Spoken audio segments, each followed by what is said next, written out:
સંકલ્પ, સમર્પણ અને સંઘર્ષ આ મુદ્દા પર કોંગ્રેસના અધિવેશનમાં ચર્ચા થઈ રહી છે કે કેટલા નિર્ણયો લેવામાં આવેલા છે અને કેટલાક કઠોર નિર્ણયો પણ લેવામાં આવી શકે છે તેવી ટોચના નેતાઓએ વાત કરી.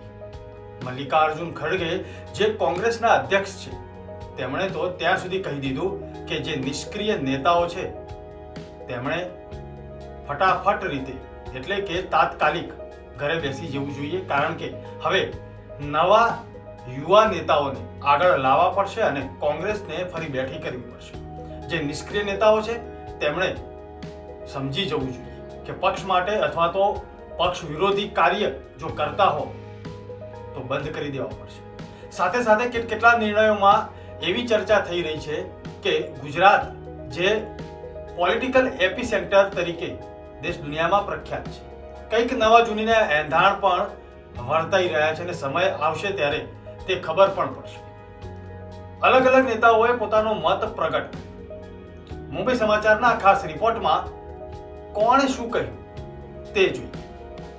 અમદાવાદમાં CWCની બેઠક અંગે કોંગ્રેસના નેતા જયરામ રમેશે કહ્યું કે AICC સભ્યો સમક્ષ 2 દરખાસ્તો રજૂ કરવામાં આવી હતી. પહેલો પ્રસ્તાવ ન્યાયપથ છે, જેમાં સંકલ્પ, સમર્પણ અને સંઘર્ષ એટલે કે નિશ્ચય, સમર્પણ અને સંઘર્ષ છે. બીજો પ્રસ્તાવ એ છે કે ગુજરાતમાં કોંગ્રેસ કેમ હોવી જોઈએ. આ 2 મુદ્દાઓ પર ચર્ચાઓ ચાલી રહી છે. જ્યારે ઠરાવ અપનાવવાનો સમય આવશે ત્યારે મતદાન પણ થશે અને તેને સર્વાનુમતે પસાર કરવામાં આવશે. करीब 4:15 बजे को राहुल जी AICC अधिवेशन को संबोधित करेंगे. उसके बाद आदरणीय कांग्रेस अध्यक्ष जी करीब 5 बजे, हो सकता है 5-10 मिनट यहाँ वहाँ हो, पर राहुल जी के बाद कांग्रेस अध्यक्ष मल्लिकार्जुन खड़गे जी अपने कंक्लूडिंग रिमार्क्स देंगे. इस AICC अधिवेशन में जो चर्चा हुई है उसका सारांश करते हुए अपना कंक्लूडिंग भाषण देंगे. उसके बाद जो 2 प्रस्ताव रखे गए हैं AICC सदस्यों के सामने, ये पहला प्रस्ताव है न्याय पथ, संकल्प, संघर्ष, समर्पण. एक्चुअली सीक्वेंस है संकल्प, समर्पण और संघर्ष.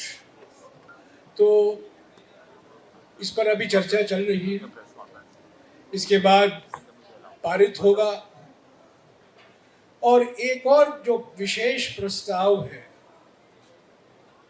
जिसका मूल उद्देश्य ये है गुजरात में कांग्रेस क्यों अभी कांग्रेस की ज़रूरत है गुजरात में, उसको लेकर एक प्रस्ताव रखा गया है AICC में. उस पर चर्चा भी हो रही है, कुछ लोग उस पर भी चर्चा अपनी बातें रख रही हैं. और जब रेजोल्यूशन एडॉप्ट करने का समय आएगा तो दोनों प्रस्ताव पर वोटिंग होगा और सर्वसम्मति से मैं समझता हूँ ये पारित होगा. इसके तुरंत बाद जैसे ही ये पारित होता है, ये दोनों प्रस्ताव, न्यायपथ प्रस्ताव और गुजरात में कांग्रेस क्यों प्रस्ताव, दोनों आपको मिल जाएगा. AICCના અધિવેશનમાં ભૂતપૂર્વ મહિલા કોંગ્રેસ પ્રમુખ નાયક રાગિનીએ કહ્યું કે ચંપારણમાં મહાત્મા ગાંધીએ પહેલીવાર નિર્ભયતાનો મંત્ર આપ્યો હતો અને કહ્યું હતું, ડરશો નહીં, આજે દેશ મોંઘવારીથી પીડાઈ રહ્યો છે, યુવાનો બેરોજગાર છે, મહિલાઓનું ગૌરવ ખરડાઈ રહ્યું છે, ખેડૂતો આત્મહત્યા કરવા મજબૂર છે, પેટ્રોલ અને ડીઝલ 100 રૂપિયાથી ઉપર પહોંચ્યું છે, ભાજપ સરકાર નકામી અને બિન અસરકારક સાબિત થઈ રહી છે. इस बात का संज्ञान लेते हुए कि दर्शक दीर्घा में बैठे हुए देश के कोने कोने से आए तमाम AICC के मेंबरान, आप सभी के धैर्य की बहुत लंबी परीक्षा हो गई है, तो अपनी बात को छोटा संक्षिप्त रखूंगी और प्रयास करूंगी कि आपसे दिल से दिल का तार मैं जोड़ने की कोशिश कर सकूं. तो भारतीय राष्ट्रीय कांग्रेस को समर्पित इन पंक्तियों के साथ मैं अपनी बात शुरू करती हूं. कि दुनिया में इतने जुल्म नहीं जितनी लड़ने की ताकत है। तानों के शोर में रहकर भी हमें सच कहने की आदत है। मैं सागर से भी गहरा हूं, तुम कितने कंकड़ फेंकोगे। चुन चुन कर आगे बढ़ूंगा मैं, तुम मुझको कितना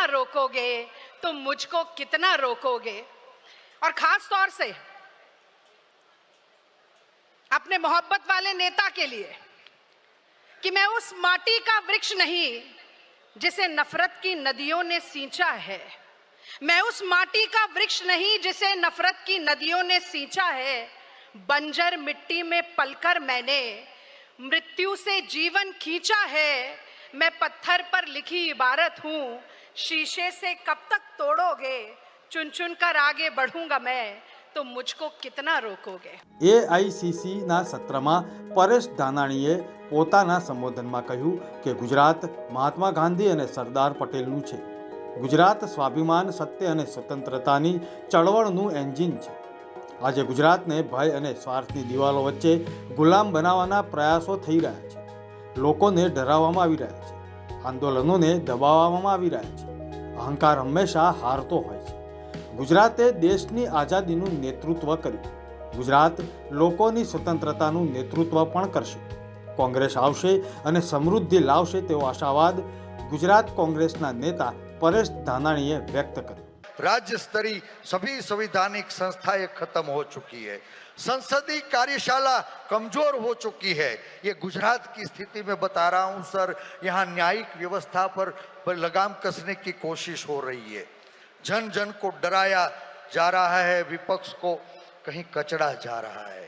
आंदोलन का अधिकार भी आम जन से छीन लिया जा रहा है। सर, दंभी राष्ट्रवाद के दबाव में पहले प्रदेश और आज पूरे देश को फिर से गुलाम बनाने की कहीं साजिश रची गई है। सच एवं स्वाभिमान के गुजरात मॉडल को आज झूठ फरेब धोखेबाजी से देश दुनिया में बदनाम किया जा रहा है। साहब, मेरी गुजरात की रोशन चांदनी जो गांधी और सरदार ने प्रदान की थी, आज वो मेरी गुजरात की रोशन चांदनी पे काला दाग लगाया जा रहा है। सरदार, मुझे गर्व है मैं सरदार का वारस हूं। सरदार किसको कहते हैं? एक पाटीदार मां की कुख से तो श्री वल्लभ पैदा हुए थे, लेकिन देश की जनता ने उनको सरदार का बिरुद दिया, क्योंकि सरदार उन्हें कहते हैं जो सबको नेतृत्व प्रदान करे, सबकी रक्षा करे, सबकी चिंता करे, सबकी सुरक्षा करे, सबको जोड़ने का काम करे। आज कुछ बन बैठे नकली सरदार ने असली सरदार के नाम पर ये अहमदाबाद स्टेडियम पे काला पोछा लगा के अपनी तख्तियां मारने का काम किया है। मुझे पूरा भरोसा है कि ये मेरा गुजरात इन्हें माफ नहीं करेगा। રાહુલ ગાંધીએ અધિવેશનમાં સંબોધનમાં કહ્યું કે તેલંગાણામાં અમે એક ક્રાંતિકારી પગલું ભર્યું છે અને તે જાતિ વસ્તી ગણતરીનું છે. મેં સંસદમાં PM નરેન્દ્ર મોદીને પણ કહ્યું હતું કે દેશમાં જાતિગત વસ્તી ગણતરી થવી જોઈએ. RSS અને BJPએ સ્પષ્ટપણે કહ્યું છે કે તેઓ જાતિગત વસ્તી ગણતરી નહીં કરે. એટલા માટે અમે એમ પણ કહ્યું છે કે જો તમે આ કામ નહીં કરો તો અમે સંસદમાં તમારી સામે જાતિ વસ્તી ગણતરી કાયદો પસાર કરીશું. तेलंगाना में हमने एक क्रांतिकारी कदम उठाया, जाति जनगणना। उससे कुछ महीने पहले मैंने पार्लियामेंट हाउस में भाषण दिया था। मोदी जी के सामने कहा कि मोदी जी आप जाति जनगणना कराइए, देश को मालूम होना चाहिए इस देश में दलित कितने हैं,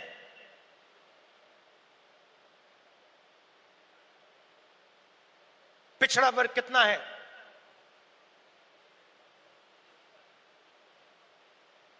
अति पिछड़ा कितना है, अति दलित कितने हैं, आदिवासी कितने हैं, माइनॉरिटीज कितने हैं, गरीब जनरल कास्ट के कितने लोग हैं।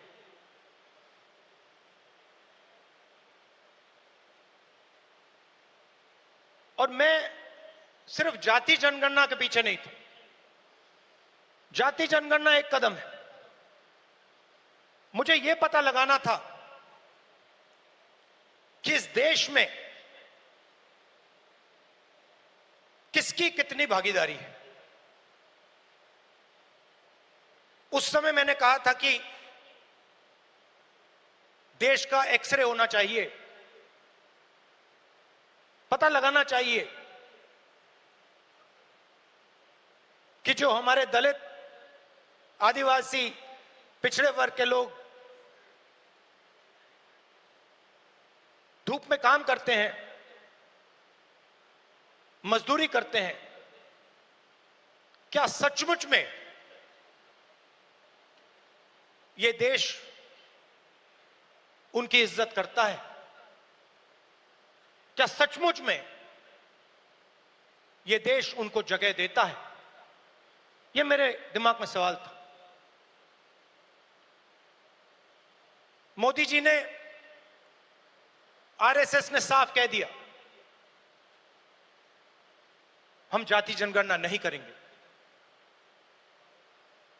हम जानना नहीं चाहते हैं,